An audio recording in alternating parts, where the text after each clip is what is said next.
The women who gave wings to Assam forgotten birds. Dr. Purnima Devi Barman saw beauty where others saw a burden, and she turned it into a global mission.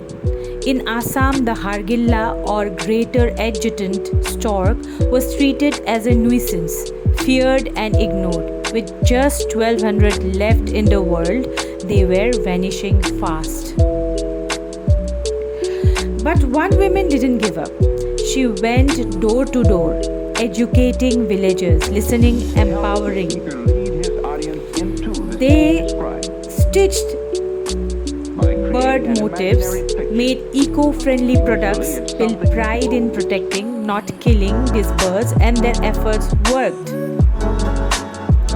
Today, Dr. Burman is a global conservation icon, but the heart of her success, the village women who believed in a cause bigger than themselves.